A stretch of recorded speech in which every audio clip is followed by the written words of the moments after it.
Cordial saludo, compañeros y tutor.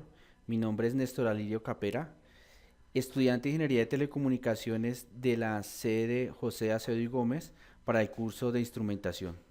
El día de hoy voy a hablar sobre las técnicas de reducción de ruido. Para la reducción del ruido se puede abordar mediante dos puntos de vista.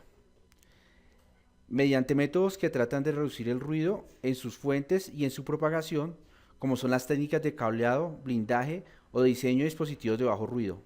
Estas técnicas son las más óptimas ya que no degradan las prestaciones del sistema, aunque su aplicación no siempre es eficaz o posible.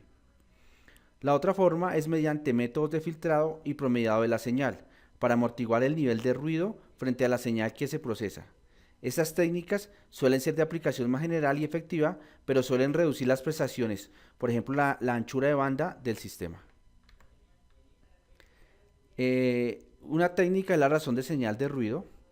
La razón de señal de ruido permite comparar el nivel de señal y de ruido que existe en un punto del sistema. Se mide como razón expresada en decibelios entre potencia de la señal y la potencia del ruido.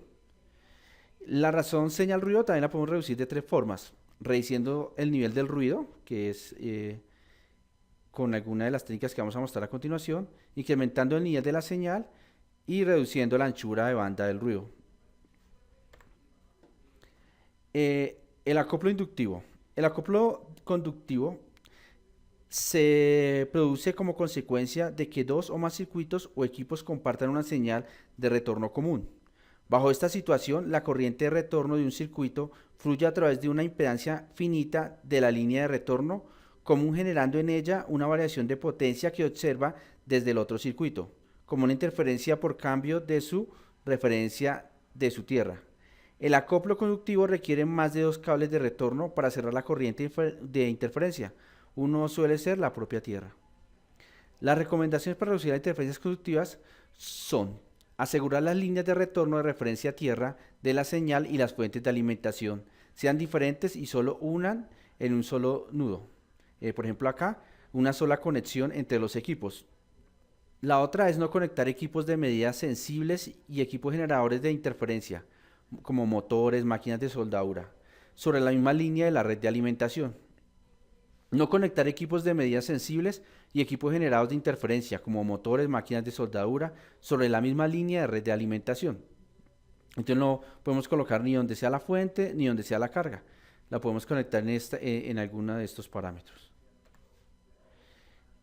En el acoplo conductivo, se garantiza que los cables a tierra de las diferentes plantas del edificio sean independientes y se encuentren conectados en un único punto común de tierra. Entonces, aquí tenemos los equipos y solamente se conecten a un mismo punto común de tierra, que en este caso normalmente se colocan a las afueras de los edificios mediante unas técnicas especializadas en las tierras.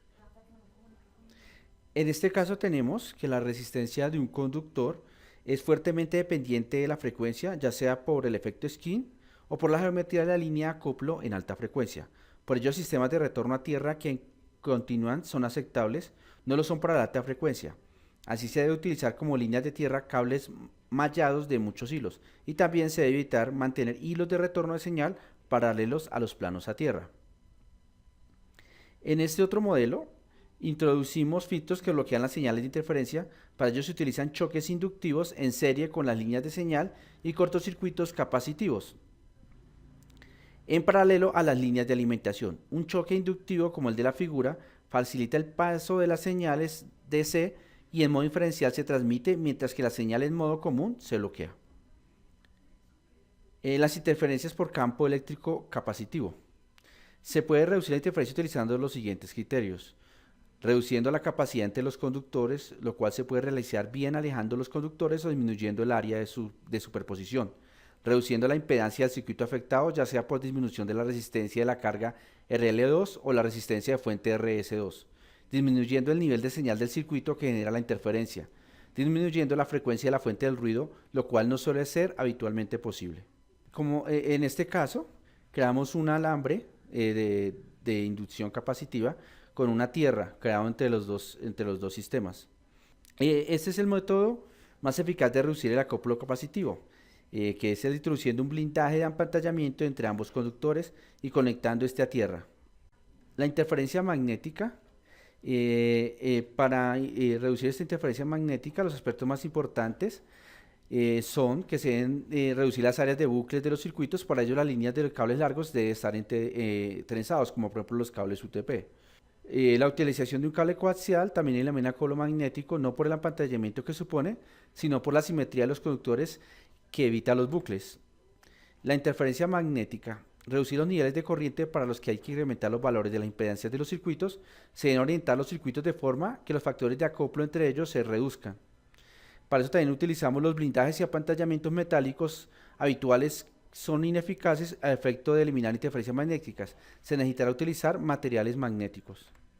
Los blindajes y apantallamientos puestos a tierra. Para esto se ha planteado que para evitar las interferencias conductivas y las interferencias magnéticas se deben evitar las conexiones múltiples entre equipos que provocan corrientes de deriva y bucles que captan campos magnéticos. Los blindajes de apantallamiento puestos a tierra, por ejemplo en este caso, conectamos solamente en la fuente, en este caso en el equipo de medida, o en este caso tanto en el equipo de la fuente como en el equipo de medida.